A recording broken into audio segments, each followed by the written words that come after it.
So I looked everywhere for a starter motor replacement on a Mazda mx5, and it's 2010 plate.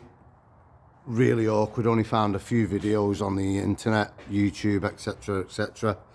So the way I've done it is little plastic cover round about here. Take that off, all your under trays off, and your cross member brackets, couple up there, and then the starter motor is just up there. However, really awkward. Plenty of space through there. So the oil filter housing I've took off, oil filter first. 410 mils what bolt it onto that onto the engine there. 1, 2, 3, 4. Gasket there, which I'll replace. Then there's a 12 mil on the starter motor, and a couple of plugs and a plastic cased live wire going onto the starter motor from this side. Once all them wires are then tucked up out the way, there's a bracket there with an earth cable on. Started to undo that but left it because the 12 mil nut was able to come off, and then the whole bracket comes off in one. And then there's enough room to get your hand up round the back.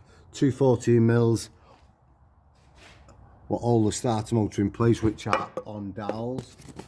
The starter motor is located here on them two dowels, body going that way into the gearbox. A lot of clutch dust inside the starter motor. Obviously 2 water pipes which go onto the top of the oil cooler, which clips aren't too bad to get off, and then just a long pick inside just to break that original seal on the hoses, never being off.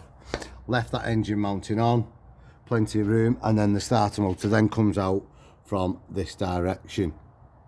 All in all, not a bad little job, but just awkward because them 2 bolts, that one was really top. So a couple of spanners together, 214 mils